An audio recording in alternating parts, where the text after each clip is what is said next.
আজকে তোমাদের শোনাবো এক এমন গ্রামের গল্প যেখানে রাত নামলেই নদীর ওপার থেকে ভেসে আসতো কারো ডাক।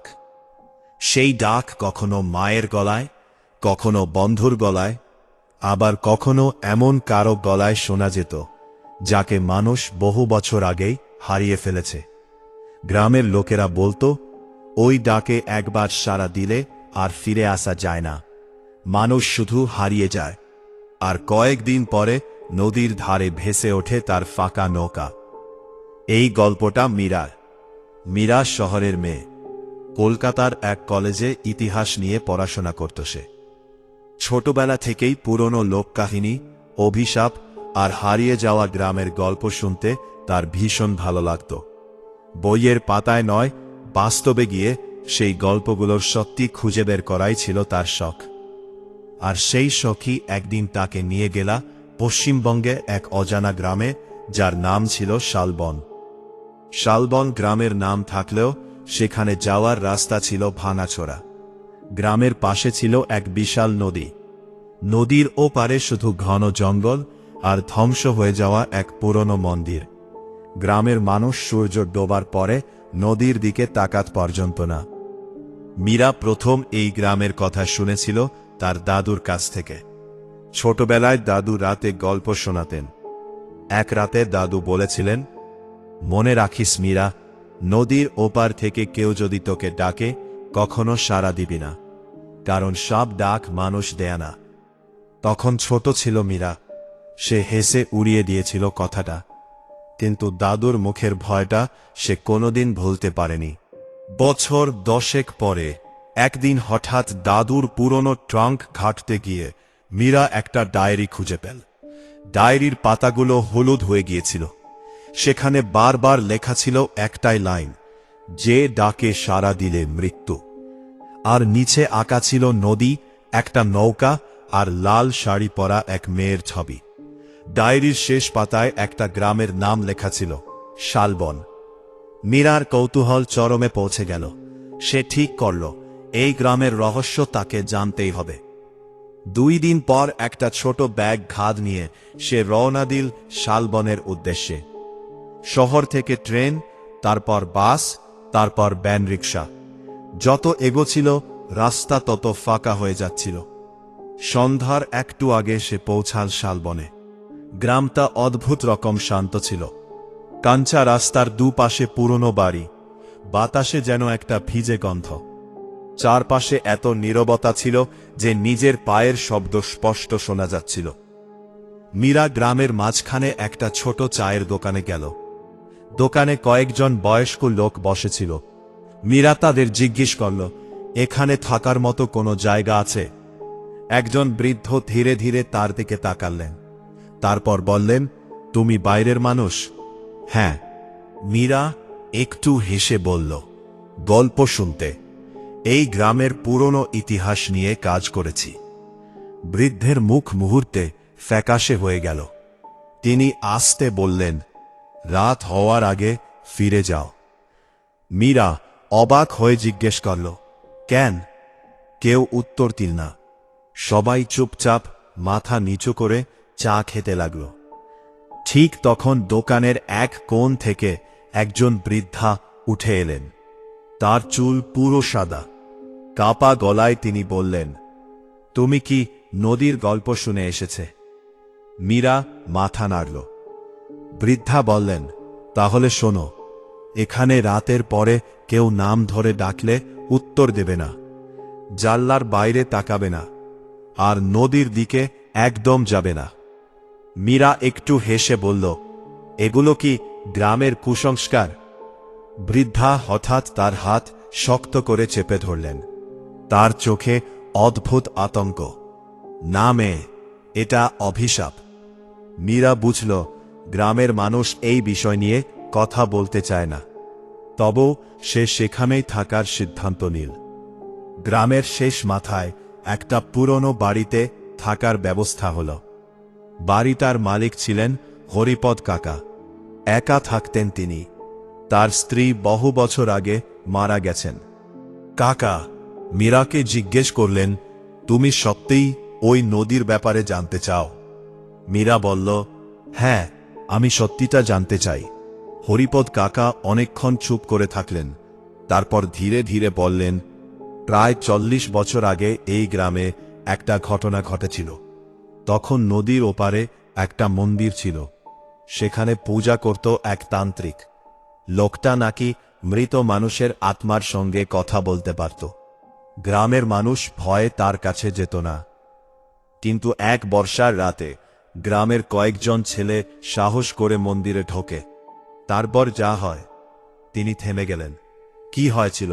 পরদিন সকালে শুধু তাদের নৌকাটা পাওয়া যায়, কিন্তু ছেলেগুলোকে আর কোনোদিন খুঁজে পাওয়া যায়নি। বাইরে তখন হালকা বাতাস বইছিল। দূরে কোথাও শেয়ালের ডাক শোনা যাচ্ছিল। হরিপদ কাকা নিচু গলায় বললেন, তারপর থেকেই রাত হলে নদীর ওপার থেকে ডাক আসে। যে সাড়া দেয় সে হারিয়ে যায়। রাত প্রায় 12টা। মীরা ঘুমোতে যাচ্ছিল। হঠাৎ বাইরে থেকে একটা শব্দ এলো, মীরা। সে চমকে উঠল। আবার সেই গলা, মীরা, বাইরে আও। গলাটা একদম তার মায়ের মতো শোনাছিল। মীরার বুক পেয়ে উঠল। তার মা তো কলকাতায়। সে ধীরে ধীরে জানলার কাছে গেল।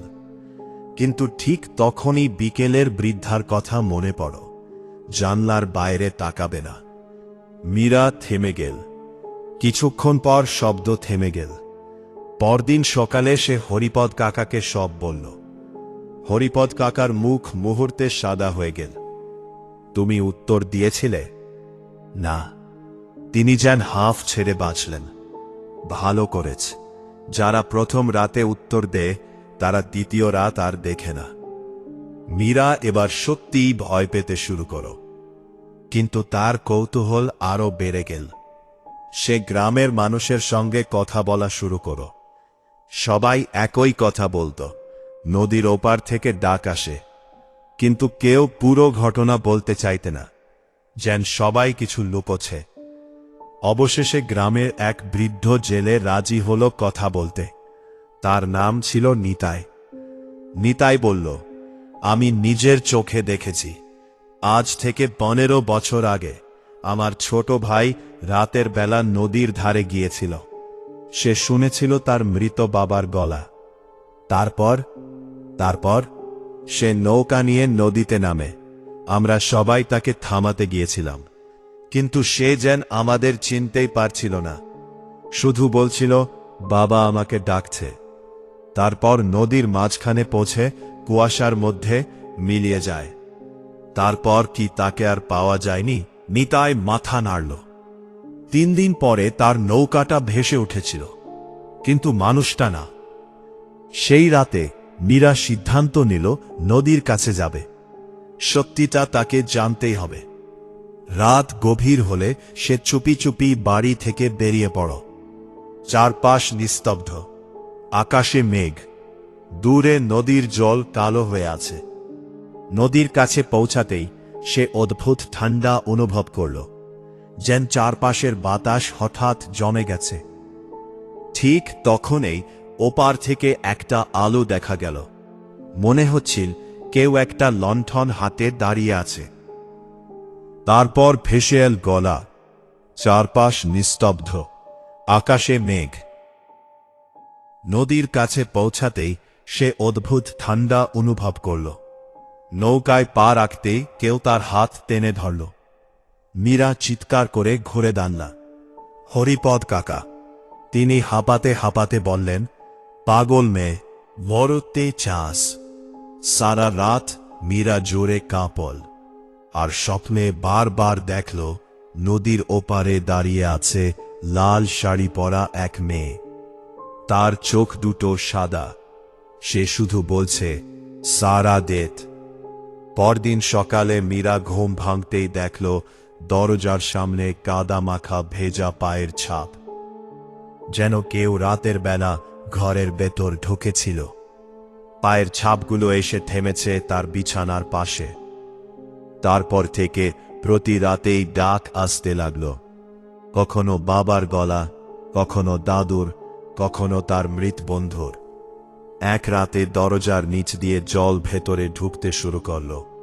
আর সেই জলের মধ্যে ভেসে এলে এক নারী কণ্ঠ। তুই কেন সাড়া দিচ্ছিস না?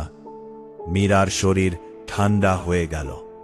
পরদিন গ্রামের বৃদ্ধা এসে তার হাতে একটা লাল সুতো বেঁধে দিলেন। এটা খুলবি না, যতক্ষণ এটা থাকবে ও পুরোপুরি তোকে নিতে পারবে না। ওকে? বৃদ্ধা নদীর দিকে তাকিয়ে ফিসফিস করে বললেন, নদীর ডাইনি। তারপর তিনি একটা পুরনো কাহিনী শোনালেন। অনেক বছর আগে রাধা নামে এক মেয়ে ছিল। সে নদীর ওপারের মন্দিরের পুরোহিতের মেয়ে। গ্রামের মানুষ বিশ্বাস করত রাধা মৃতদের আত্মার সঙ্গে কথা বলতে পারে। কেউ তাকে ভয় পেয়ে, কেউ আবার সম্মান করত। কিন্তু এক বছর গ্রামের মধ্যে একের পর এক মৃত্যু শুরু হয়। মানুষ আতঙ্কে পাগল হয়ে যায়, আর সেই দোষ চাপানো হয় রাধার উপর। এক ঝড়ের রাতে গ্রামের লোকেরা রাধাকে ধরে নদীর ধারে নিয়ে যায়। রাধা কাঁদছিল, বলছিল সে নির্দোষ, কিন্তু কেউ শুনল না। তারা তাকে নদীতে ডুবিয়ে মেরে ফেলে। মরার আগে রাধা শুধু একটা কথা বলেছিল, তোরা আমাকে একা করে দিলি, এবার আমি কাউকে একা থাকতে দেব না। তারপর থেকেই রাত হলে নদীর ওপার থেকে ডাক আসে। অমাবস্যার আগের রাতে গ্রামের জেলে নিতাই হারিয়ে গেল। তার স্ত্রী বলল, নিতাই মৃত ভাইয়ের গলা শুনে নদীর দিকে দৌড়ে গিয়েছিল। মীরা বুঝতে পারল আর সময় নেই। সে ঠিক করল নদীর ওপারের মন্দিরে যাবে। সন্ধ্যা নামতেই হরিপদ কাকাকে নিয়ে সে নৌকায় উঠল। নদীর মাঝখানে পৌঁছাতেই চারপাশে কুয়াশা ঘন হয়ে গেল। তারপর ফিসফিস শব্দ, সাড়া দে, এদিকে আও, ফিরে আও। মীরা কানে হাত দিল। অবশেষে তারা ওপারে পৌঁছাল। জঙ্গলটা অস্বাভাবিক অন্ধকার। গাছগুলোর শেকড় যেন মাটির ওপর সাপের মতো ছড়িয়ে আছে। মন্দিরের ভেতরে ঢুকতেই মীরার বুক ধক করে উঠল। দেয়ালে অদ্ভুত চিহ্ন, মেঝেতে শুকনো রক্তের দাগ, আর মাঝখানে একটা কালো পাথরের বেদি। ঠিক তখনই একটা কান্নার শব্দ ভেসে এলো। মন্দিরের পেছনের ঘরে দাঁড়িয়েছিল লাল শাড়ি পরা এক মেয়ে। তার চুল ভেজা, মুখে নদীর কাদা, চোখ দুটো পুরো সাদা। সে ধীরে ধীরে মাথা তুলল। তুই এসেছিস? মীরার শরীর অবশ হয়ে গেল। মেয়েটা বলল, আমি একা। হঠাৎ মন্দিরের সব ঘণ্টা একসঙ্গে বেজে উঠল। চারপাশে ঠান্ডা বাতাস ঘুরতে লাগল। মীরা অনুভব করল কেউ তার কানের কাছে ফিসফিস করেছে, সাড়া দে। হরিপদ কাকা চিৎকার করে বললেন, পাল। তারা দৌড়ে জঙ্গলের দিকে ছুটল, কিন্তু জঙ্গলের মাঝখানে পৌঁছে মীরা থেমে গেল। তার সামনে দাঁড়িয়ে আছে বহুগুলো মানুষ। তাদের চোখ ফাঁকা, শরীর ভেজা, মুখে নদীর গাদা। এরা সেই সব মানুষ যারা বহু বছর ধরে হারিয়ে গেছে। পি, সাড়া দে, পি। মীরা চিৎকার করে উঠল, পি। কষ্টে তারা নৌকায় ফিরে এলো, কিন্তু নদীর মাঝখানে হঠাৎ জল উত্তাল হয়ে উঠল। জলের নিচ থেকে অসংখ্য হাত উঠে আসতে লাগল। একটা হাত হরিপদ কাকার পা চেপে ধরল। তিনি চিৎকার করলেন। মীরা তাকে বাঁচানোর চেষ্টা করল, কিন্তু মুহূর্তের মধ্যে কালো জলের নিচে টেনে নিয়ে গেল তাকে। মীরা একা ফিরে এলো গ্রামে। সেই রাতের পর থেকে সব বদলে গেল। রাতে আয়নায় নিজের পিছনে ভেজা ছাই পেতে পেছে। জানালার বাইরে দাঁড়িয়ে থাকত সাদা চোখ। ঘুমের মধ্যে শুনত, মীরা, তুই আমার মেয়ে। গ্রামের বৃদ্ধা তখন সত্যিটা বললেন। রাধাকে যেদিন মারা হয়েছিল সেদিন গ্রামের লোকেরা শুধু তাকে নয়, তার ছোট মেয়েকেও নদীতে ফেলে দিয়েছিল। রাধার আত্মা আজও নিজের মেয়েকে খুঁজে বেড়ায়, আর মীরার মুখ নাকি অবিকল সেই মেয়েটার মতো। অমাবস্যার রাত চলে এলো। সারা গ্রাম নিস্তব্ধ। রাত 12টার পর হঠাৎ বাতাস থেমে গেল। তারপর মীরা এবার গলাটা মায়ে বন নয়, বাবার নয়, এটা এক অচেনা নারীর গলা। মা, আমার কাছে আয়। মীরা বুঝতে পারল রাধা এসেছে। দরজা নিজে নিজে খুলে গেল। বাইরে নদীর দিক থেকে কুয়াশা এগিয়ে আসছে। তার মধ্যে দাঁড়িয়ে আছে লাল শাড়ি পরা সেই মেয়ে। তার চোখ থেকে কালো জল গড়িয়ে পড়ছে। সে হাত বাড়িয়ে বলল, আমি আর একা থাকতে চাই না। মীরার হাতের লাল সুতো হঠাৎ চিরে গেল। ঘরের সব আলো নিভে গেল। তারপর গ্রামের মানুষ শুধু একটা চিৎকার শুনেছিল। পরদিন সকালে মীরাকে আর কোথাও খুঁজে পাওয়া গেল না। শুধু নদীর ধারে একটা ছোট নৌকা ভেসে উঠেছিল, আর নৌকার ভেতরে পড়েছিল মীরার ডায়েরি। শেষ পাতায় কাদামাখা হাতে লেখা ছিল, কাল রাতে আবার কেউ আমাকে ডাকছিল, আমি সাড়া দিয়েছি। ভিডিওটা ভালো লাগলে অবশ্যই লাইক, কমেন্ট আর সাবস্ক্রাইব করে পাশে থেকো, কারণ পরের রাতের গল্পটা হয়তো আরও ভয়ঙ্কর হতে চলেছে।